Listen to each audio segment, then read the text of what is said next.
Welcome to Knightline, the morning after, on ESPN 580 Orlando, WDBO. Night Nation's only call-in show goes live now.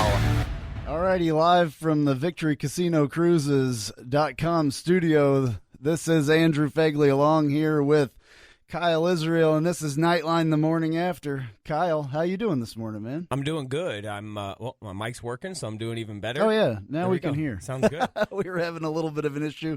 It is what it is. It's all good. Yeah, so you're good? Yeah, anytime after you wake up when you have a 35-point victory, you've got to feel pretty good about it. I don't care who you're playing. Absolutely. So happy about that today. It was kind of the right it's what we needed after a tough loss last week. This time last week, I was kind of on a plane home, drowning my sorrows with a nap, but it was very difficult kind of moving beyond that Pittsburgh game, and I think that it was great for the fan base and for our players to go out and have a big night, and I'll tell you what, I didn't really know if Night Nation would show up. I think we've been a little bit fickle in the past at times, but last night was an incredible atmosphere, and they ddid absolutely show up. Yeah, I think everybody showed up mostly like they needed to. There were a few spots in the student section down there, the big student section behind or underneath the big scoreboard that weren't full. It is what it is. I mean, for the most part, though, people were there. They didn't stay, as much as I would have liked to seen, but it is what it is. All right, 56-21 win over UConn. I think the Knights are back in a big way, personally. Yeah, so do I. And I think it shows, how much better we are than UConn. UConn's not a very good football team right now, and Randy Edsall's trying to get the program kind of turned back around to where he had it at one point in time, and so they're still trying to find pieces, but I think we are absolutely back. I think our offense was firing on all cylinders, especially early on, and so was our defense, a number of different turnovers created, et cetera, et cetera. All righty. The phone lines are open, by the way, for all of you. On the Dever team line at 844-225-5580, or you can text us on the Little Greek Fresh Grill text line at 21232. 21232, or the phone 844-225-5580. So we'll get into this a little bit. What about the defense? The defense really showed up in this game, especially with turnovers. We had kind of been not struggling in that area, but we hadn't had a game like we had as far as last night with the turnovers. Well, I mean, one of the things we've been so good at 2017, we were just creating turnovers consistently and continuously. Really, probably one of the biggest reasons we had an undefeated season in 2017 was our defense's ability to turn the ball over. Didn't see it as much last year. Certainly hadn't seen it as much in the first couple of games this year. But last night, we were all over the field. Guys were making plays. UConn's quarterback threw some errant passes that led to those, but there's reasons for that. We were getting pressure. There was guys on his face. We were locked down on the receivers, and so I think our defense, as much as anybody, wanted to have a kind of statement comeback game, and for us to get a pick six and those turnovers certainly gives us some confidence as we continue to move through conference play. Absolutely. All right, well, we got all kinds of stuff to talk about. Like I said, you can call us 844-225-5580 or text us at 21232. That would be absolutely awesome. And it looks like we may have a phone call on there, so let's take it. Hey, you're on ESPN 580 with Andrew and Kyle on Knightline the morning after. What's your take? Good morning, guys. K.I., what's going on, sir? It's TJ. Good morning, TJ. How you doing, man? Doing great, brother. Quick question. With the Knights having a one loss on their record, what's your perspective on them being able to get into a New Year's Six game? That's a good question, and thanks for calling in, TJ. TJ is somebody who's in the industry as well, so awesome. I played football with him for a long time. Thanks, TJ. Listen, I think one of the biggest things is right now you kind of, unfortunately, everything is out of your hands at the moment. Boise State is ranked ahead of us. They're going to have to lose a football game, in my opinion, for us to jump them if they stay undefeated. So I think it's still out there. Last night was kind of the start of that, TJ, conference play. We need to be able to win a conference championship to make that game.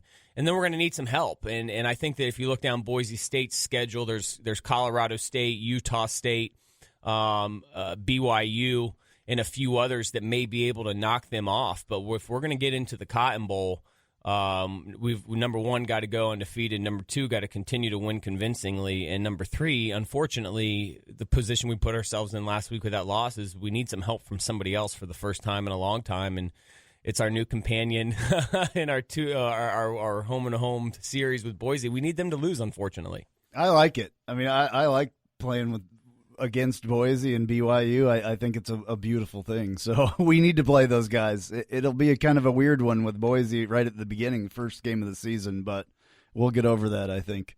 So I think that for now, though, to get into that game, though, we have got to continue to go undefeated. So thanks for the call, TJ. Appreciate it, man. Absolutely. All right, take care, guys.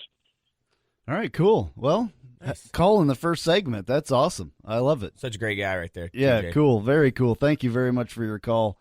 Well, the Knights extended their program record against home game, 18 games. Yeah, I was wondering what that was. 18 home games. 18 home games in a row. That's unbelievable. Awesome. That's awesome. We need to keep that going. Also extended its American Conference win streak to 19 games, which is cool. I like to read through these notes because there's stuff that sometimes we forget. So UCF scored on the ground and through the air for its 31st straight game, a streak that leads the nation. Oklahoma is second with 17. We're at 31. Gosh, there's that many teams in college football that haven't scored through the air and on the ground in the same game. Oklahoma's the next for straight at 17 games. for straight games. Yeah, that's crazy. That's actually a really odd stat. It is. Yep. 16-2 with Josh Heupel at the helm. You know, I think we're going to get into this later, but I want people to call on this. There's been a little bit of people, I guess people don't understand garbage time, it seems like. And I don't want to rag on fans. I'm not here to do that. Yeah. We have a call-in show. I want people to call us, but I want to get people's takes on this garbage time thing because there's people that are upset that we put our players in, you know, our backups and our second and third screeners in on in the right at the beginning of the second half. There's a reason for that. And I mean, I don't know if it's just people don't understand it or whatever's going on. But if you want to talk to us about that, especially call us 844-225-5580, 844-225-5580, or text us 21232, and we can talk about that as well. What else do you got? What do you got before we go to a break here fairly shortly? Well, for me, being able to see us, first of all, it was shocking to me last night. I haven't seen Adrian Killens. This is 2 weeks in a row now where somebody home.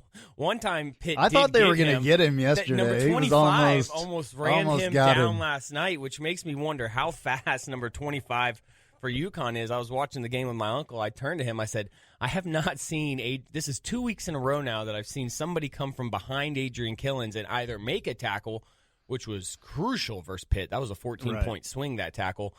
And last night, somebody else, now the corner had an angle. But it was great to see Adrian get one of those. You know, he's only got a few more home games, so to have another fantastic, exciting run like that last night was great to see. And then I know we'll get to him more in the show, but Gabe Davis last night he made money last night. Gabe Davis is killing it. He made money absolutely at the next level last night with his performance because I don't care who you're playing. Those are other 18 to 20-year-old human beings out there on the field, and when you're manhandling them like Gabe Davis was, that just shows you how much talent he has, how elite of a receiver he has, and arguably is one of the best receivers in college football. Yeah, we'll get to some clips in the second segment here and hopefully take more of your phone calls at 844-225-5580, 844-225-5580, text at 21232. I'm Andrew Phegley, of course, and this is Kyle Israel with me. And I don't know if what else we want to talk about here real quick. How much time we got for the first break? Go. All right, we're still good. Oh, okay. All right. you never know. So I'm still figuring this radio thing Let out me ask you with, this. with breaks. Let me ask you this. You're not a quarterback. What did you think of Dylan Gabriel last night? Are you comfortable with where he was, his bounce-back game, if you want to call it that? I mean, I know how hard it is to play as a true freshman myself. On the road, I played at Penn State. So to see Dylan fight back versus Pitt the way that he did, I was really impressed, although there's some things you'd like to have back, no doubt. But I think this was another big-time confidence-building game for him. Interested in what you think about that. Absolutely. I mean, I think you did a good job. I mean, there were a few little issues, but there's always issues for people to work on as a quarterback or anybody else. I mean, it was interesting to me because of, he only played the first half. Right. So that kind of messes up stats as far as I'm concerned. That's the one thing that I don't like about garbage time. Yeah. Is when, he only threw. He was 11 of 16 for 281 yards, albeit 3 touchdowns in there as well.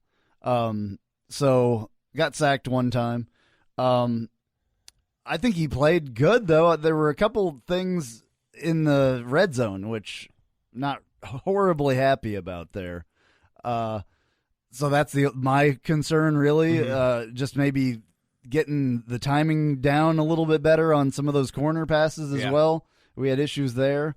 Gabe Davis, I have a clip later when Gabe Davis talks about that, I believe. He wants to get that worked on a little bit better. But, I mean, I think he did a good job. He had his freshman moments again. He needs to have those freshman moments, obviously. But he's going to have those freshman moments. I mean, it is interesting. I saw across Twitter last night some people talking about, well, Darriel Mack is the better quarterback. That's that conversation. You could go in any different direction. He had a great game. He came in for the first time, and he had a great game. 9 of 13, 97 yards, 1 touchdown.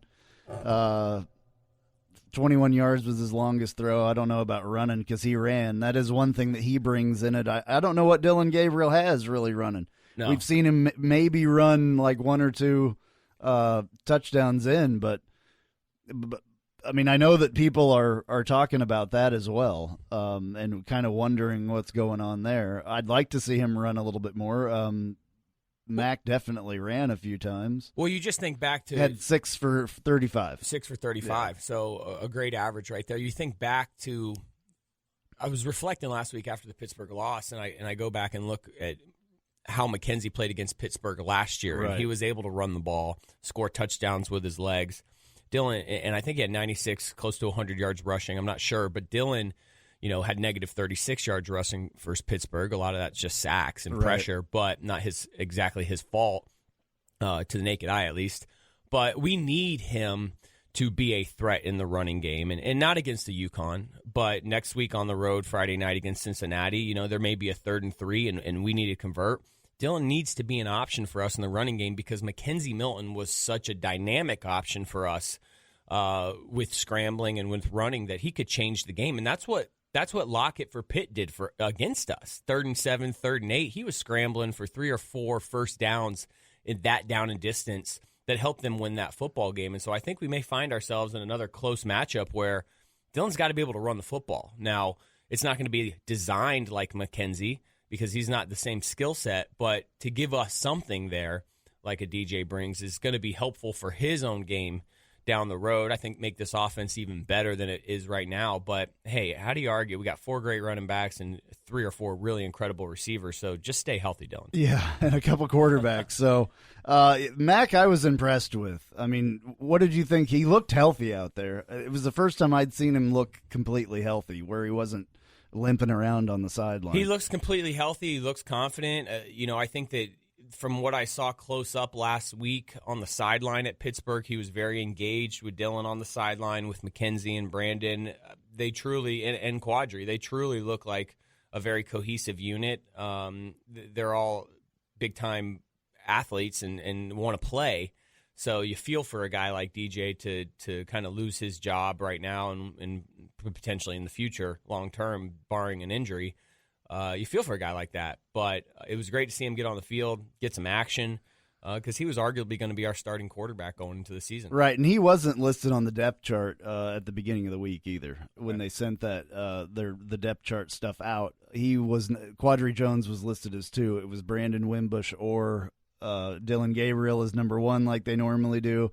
Number 2 was Quadri Jones. So I was kind of surprised to see Darryl Mack, but we needed to see him. He needed to get out there. I think it was really good for his confidence to get out there. I know I talked to his dad a lot before and after the game, sometimes during the game, and his dad was ecstatic that he was out there. Well, if there's anything that we've learned over the last 2 years, and certainly last year, is that your backup quarterback becomes so crucial, and DJ was the reason that we were able to win the conference championship. Helped us continue to beat South Florida when McKenzie went down. So we need somebody that's ready to step in, and I'm confident in DJ being able to do that. I think that quarterback room is going to be interesting over the next 6 to 10 months. It is. It's already got a few interesting dynamics. Well, it's got a ton of interesting dynamics right now. I guess how it all plays out is what is most interesting. Will all of them be here? We have a freshman quarterback coming in this 2020 class. So. Who ends up being in our quarterback room next year is something that will way beyond where we are now, but going to be an interesting dynamic to watch unfold because a guy like Quadri could potentially go and play somewhere. DJ certainly could potentially go and start somewhere.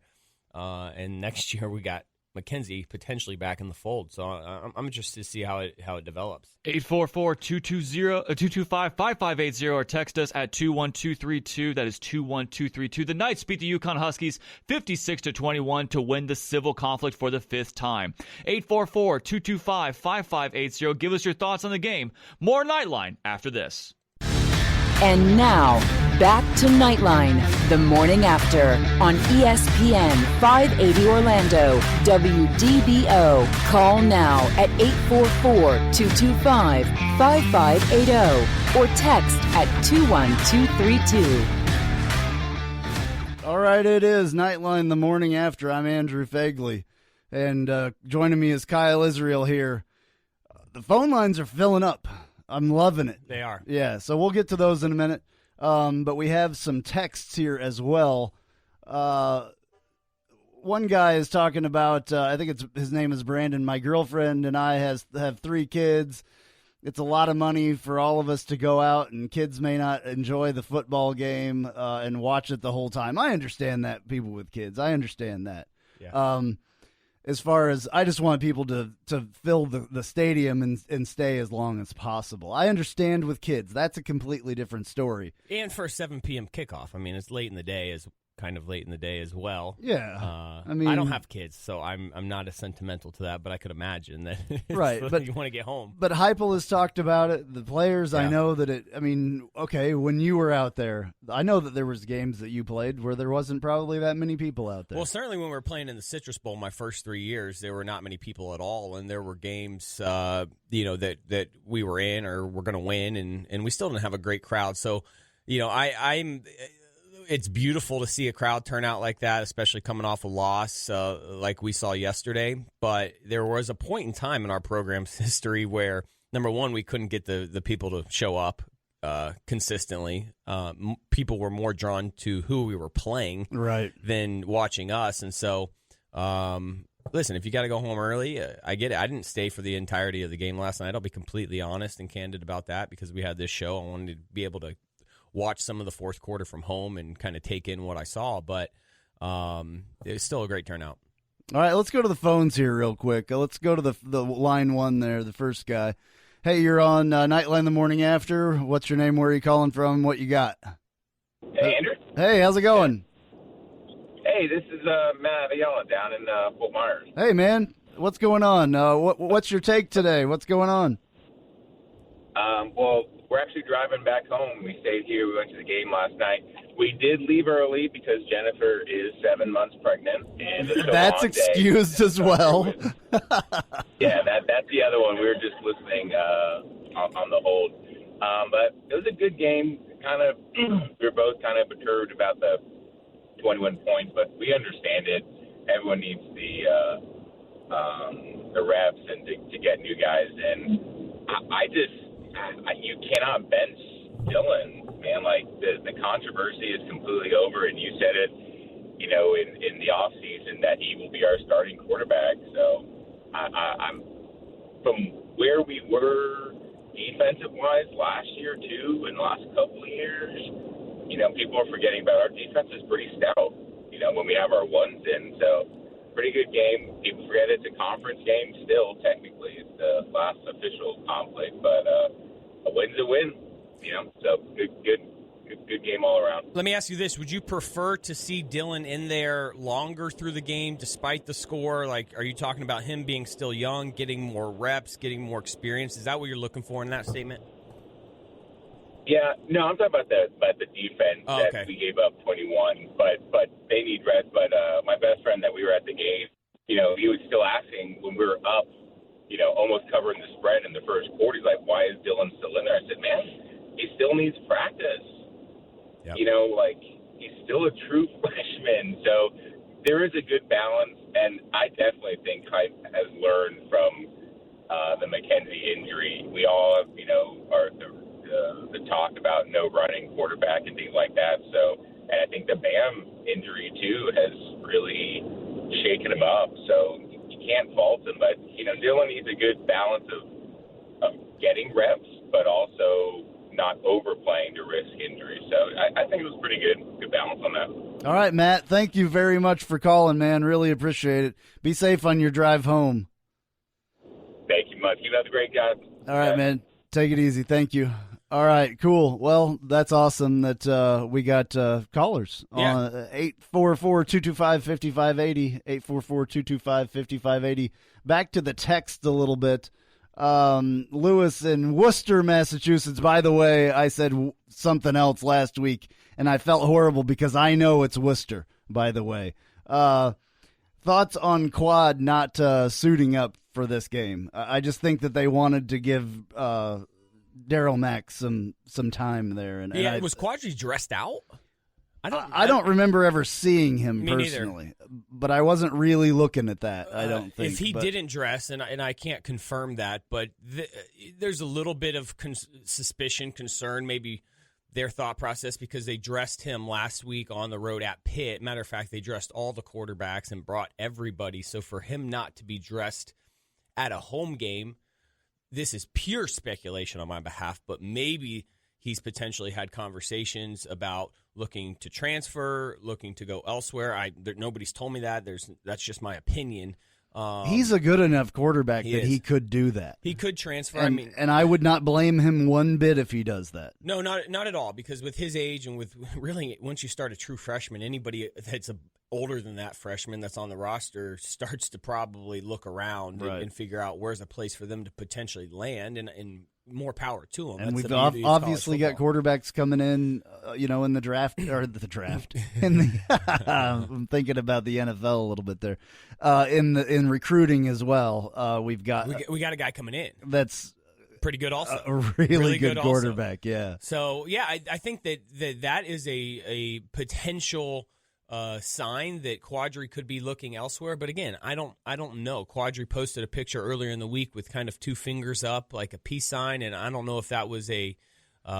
He did. I remember, a tweet or on Instagram. Yeah, Instagram. I'm not sure if that was kind of a hidden, like, hey, my days are over here. Again, speculation, but it definitely seems that Dylan and DJ Mack are going to be our 1 and 2 quarterbacks moving forward. And there has been some interesting stuff like that, and we can talk about that a little bit as well with other teams in the American. Houston, the guy, the quarterback and the wide receiver both didn't want to play the rest of the season because they thought their season was over. Yeah, before we go to break here, Dana Holgerson and that coaching staff at Houston really choosing a new tactic that we really haven't seen across the country. Derek King saying he's going to sit out this year and return to Houston. Now, I think he may get a call from Oklahoma once Jalen Hurts is done and say, hey, why don't you come? Look what we've done with starting quarterbacks that have transferred in. But interesting dynamic, certainly with what Houston is choosing to do, and that may have some ripple effects throughout college football. All right, well, this segment was very packed. It went really fast. We got phone calls all over the place up here. We will get to those when we get back.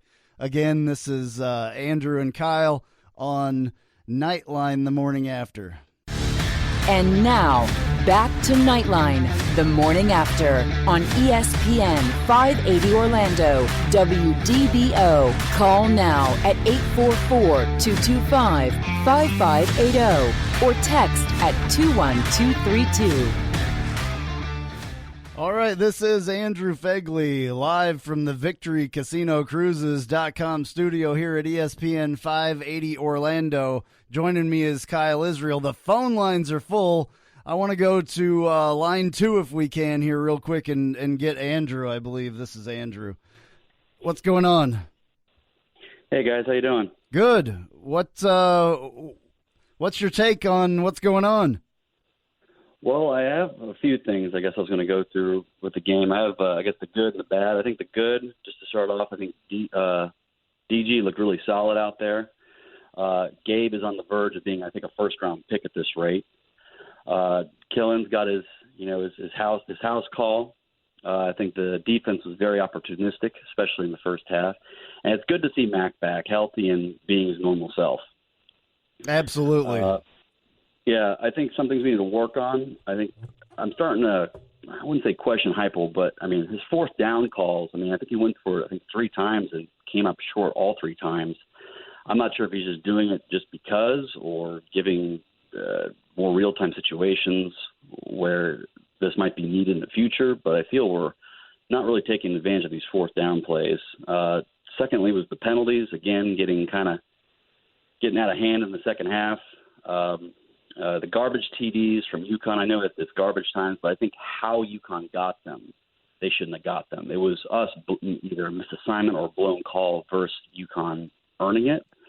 And I think the last thing we need to work on is the Dylan Gabriel not running, because I thought it was maybe just overall, but when Matt got in there, he was just, I don't know how many QB keeps he had, but he ran quite a bit. But Dylan not running is kind of curious. So I don't know if that's more of him following direction for not running or Dylan not being comfortable running, because there was at least 2 or 3 plays where it was wide open and he could have just gotten the first down on them. But that's usually my take right now. Well, I think those are all good takes, Andrew. First of all, the Dylan running thing is a little bit baffling to me as well. No, let's not forget Dylan's one of Mackenzie Milton's best friends who saw what Mackenzie is going through and had to go through last year from running the football. And you have a bunch of guys around you. If I'm Dylan, and I'm saying to myself, I'm going to get the ball to these guys and let them make plays. However, you're right. There are plays sprinkled into each game where you look and say, man, that defensive end, from a quarterback perspective, we're in this zone reading shotgun. You're reading the DN. And when that guy starts to crash, you got to keep them honest and at least pull it around the edge. Even if you only get a couple of yards, just keep those guys honest. So the thing with Dylan running the football, I think, is a good point and something we need to watch. And obviously that's going to be a part of DJ Mack's game for sure. Gabe Davis is no doubt positioning himself to be a first or second round draft pick. First is high, but first 3 rounds without a doubt. I think you saw why he has the capabilities of being that. And then I do agree with UConn and the penalties, especially going to those penalties, Andrew. That it killed us last week. Really. Is that a young player thing? Well, last week we had a penalty from Cam Good. I think a personal foul, who's not a young player in a crucial time of the game that really, really hurt us. If we want to be the team that we say we are, we unfortunately cannot have those types of penalties that we experienced versus Pitt, and you want to see us clean those up in the weeks to come because, again, I know that Cincinnati's not the team that we may have anticipated them being this year, but next week in Nippert Stadium, that's going to be a really, really tough environment, and we're going to need to play sound football. Absolutely. Hey, let's go to UCF Mike on line 3 there. Hey, Mike, what's going on, man? Hey, well, good morning, fellas. How's it going? Good. What about you? I'm doing pretty good. Enjoyed the win last night. Got a couple questions about the defense. Go for it. Pretty good to start. The first half looked solid, but what was with Randy Charlton not playing and Richie Grant didn't play yesterday? Was Charlton being penalized for getting in that little scuffle at the end of the Pitt game or what? I'm not sure about that. I do know that those 2 guys did not play, weren't out there that I saw. I mean, maybe they were on the sideline, but they did not play. Heupel said in his press conference that they would be full and ready to go next week. So I don't know if it was some kind of an injury situation or, like you said, maybe it was something that happened off the field. I know there was that little scuffle. I don't know if everybody saw that. I don't know if that was on TV last week or whatever, but there was a little bit of scuffle in the tunnel on the way out of the stadium last week in Pittsburgh, and it could have gotten very ugly. Coach was right there, and he kind of stepped in the middle of it, but it was not going to be a good situation. Hey, Kyle, do you know the answer to this one? Antoine Collier got kicked out for targeting, but it was at the end of the first half. Is he not able to play in the first half against Cincy, or since it happened in the first half, he can play to start the game? Pretty positive as long as he sat out the second half of this game that he'll be ready to go in the first half of next week's game. Almost positive about that. So we fortunately, you don't want to see targeting on either side, but fortunately I think we'll be getting him back at the beginning part of that game. And by the way, this is UCF Mike that is part of the Sons of UCF on the Knightline Sports Network. Appreciate your call, man. Hey, man. Enjoying listening to the show today, and charge on. I'll talk to you guys this week. All right, charge on. Those guys do a great job, by the way. Sons yeah, of UCF. very good. Let's go to line one. Jason here. Jason, what's going on, man? Thank you very much for calling. Yes, I finally got in, didn't I? I'm about halfway through a cup of coffee. Trying to wake up. We had a lot of calls, man. Appreciate you calling, though. Yeah, no problem. I was at Pitt last weekend. I saw that implosion in person, and I had the same feeling that many of the players did. That just something felt off about that game. The game last night was a completely different story. There were some things that I saw happen in the game last night that I saw at Pitt. Frequent runs up the middle and whatnot towards the end of the game. But that, of course, that was with, our other bench players and whatnot. But I felt, for those of you who don't know, I do some predictions on the One Heartbeat Forum, and those are, for whatever reason, starting to get a little scary accurate. But what was your prediction this week? My prediction, I have two. I have a math prediction, and I have one that I sort of based on feel, based on what I see. The math prediction wasn't too accurate. It was 38-20, I believe, or something like that. And then, but the one that I went off of, based on what I felt after seeing last weekend, was 50-21. And the final was 56. Pretty close. 21. Yeah. Last week Jason. at Pitt, I nailed the offensive production at 34. I was dead on with the math, but of course I underestimated Pitt. So, awesome. That was interesting. But everything seemed off about that one. Yeah, absolutely. Jason is involved with Axis Football, and Axis Football is a really cool video game, kind of like Madden or any of the NCAA games or whatever. It's very cool. It's on PC. It's on all the other platforms. I think check that out for sure. Jason, thank you for calling, man. Xbox, Sony, PlayStation. It's still a work in progress. It's a small team that was put together to do it. And it's getting very interesting. And I think I could say this now since it kind of unraveled, but we were in talks with the AAF, Dundon, all them. We were in talks with them and getting lined up to be their official football game. And it was looking really nice. And of course, we all saw what happened with that. And that was a shame. But without saying too much, I think there are some really cool things developing with Axis Football. And I make my own modification to the game to do a lot of the predictions that are used on the One Heartbeat Forum. And the math in that is pretty cool. You can anticipate certain things that could affect a team outside of football. Mm-hmm. And sort of, make a guesstimate on how that can influence individual players or whatnot. So it's been scary accurate over the last couple of years, and it's looking like a good foundation math-wise for the simulation aspect of Axis. So, all righty, check out Axis Football for sure. Really appreciate your call, Jason. Yeah, absolutely.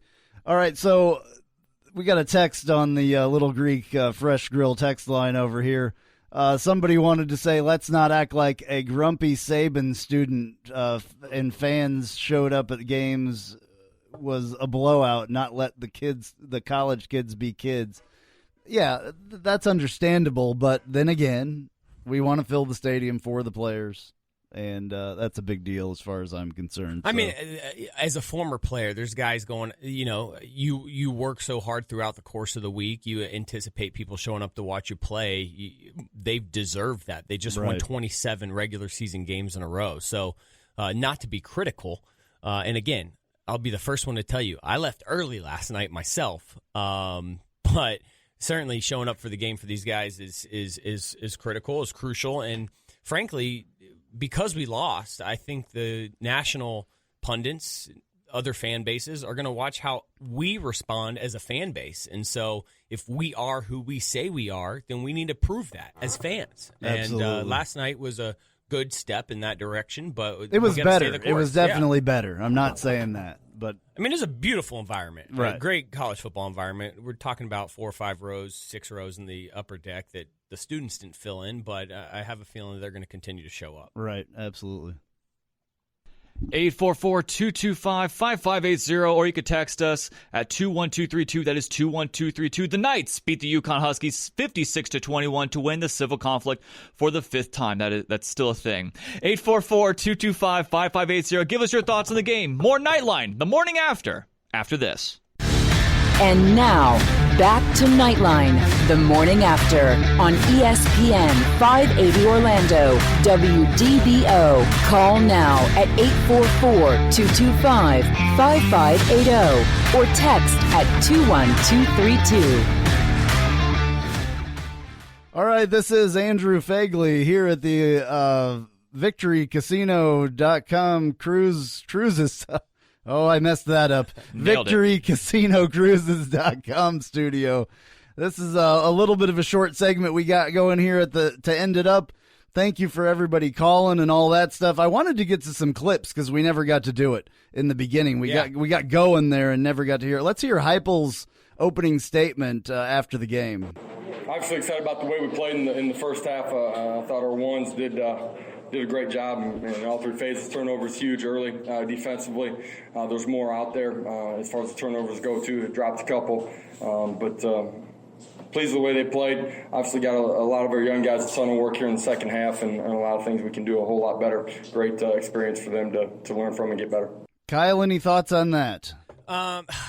Obviously you want to see your backups play better, but that's why they're backups. He always says there's something to work on. There's always something to work on, of course, with any coach, but he always kind of points that out. And there is. I think that the thing that Coach Heupel understands is that the expectations for our program are only going to get bigger from our fans, from players, from the national media. And so if you want to stay on that pace, you've got to have guys ready to go and fill in for these starters. So this backup time, which you call garbage time, it can be called anything, is a critical part of our maturation process. It's a critical part of our development long term. Getting guys reps is critical, and you can see why that is, because we're not necessarily always ready to go when we put them in the game, and they're just not as good as our first units. Yeah, absolutely. Let's hear what Hype had to say about the quarterbacks here. This is a good one. Yeah, Dylan did a bunch of really good things during the course of the ball game. Obviously, the tight zone scenario didn't play out the way we wanted, where we got a chance to get 7 points. But I thought he did a lot of really good things, decisive, and some of the things that we saw on tape, were different than what we saw during the course of play early in the football game. I thought he adjusted on the run really well to what he was seeing. DJ, again, is a guy that has gotten back, been healthy, gotten a bunch of reps, and tonight was really good for him, just getting an opportunity to go out and play and his first live action of the year. Well, I couldn't agree more with DJ getting out there and playing. That's awesome. Yeah, and I'll say this. I think it's Coach alluded to it right there. We saw something that we hadn't seen on film, and I think that's what happened with Pitt. Pitt showed stuff that they hadn't seen on film, yeah. And what you don't realize is these coaches, yes, they game plan for the first game of the season, all off season, to try to get ready, but they also go and study their future opponents, and everybody has us circled. Everybody wants to figure out how to slow us down. And I can remember specifically as a player when we played Mississippi State in the Liberty Bowl in 2007, my senior year, we practiced for a particular defense. I don't remember if they ran a 3-4 all year, but they showed up in the game in the opposite defense, whether it was a 4-3 or they went from 4-3 to 3-4. And you're like, I'm like, whoa, I haven't seen any of this. Kevin ran for 41 yards that game, didn't break Barry Sanders' record. I ended up throwing 3 interceptions. We missed 4 field goals. We didn't play a very good football game. But Mississippi State threw us a bag of tricks that we really hadn't seen on film. And I think that's one of the things that people don't realize is that people have been planning for us, not just the week leading up to us, but all offseason on figuring out how to stop this Heupel offense. And Dylan Gabriel is the guy that's having to deal with that. He's having to figure out in the game,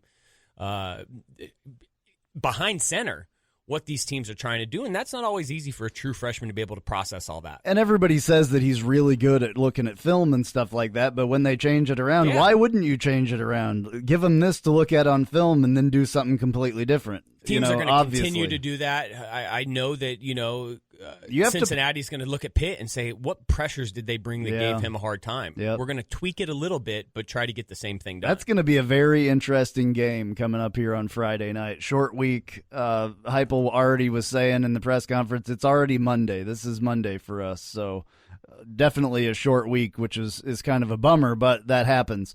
Another thing that I really thought was good, and you know that these guys prepare very well. Here's what Dylan had to say. He's a kind of a man of few words, to be honest with you. Yeah. He's a freshman as well and not really used to talking to the media and stuff. Here's what he said about his focus this week. I think this whole week we're laser focused.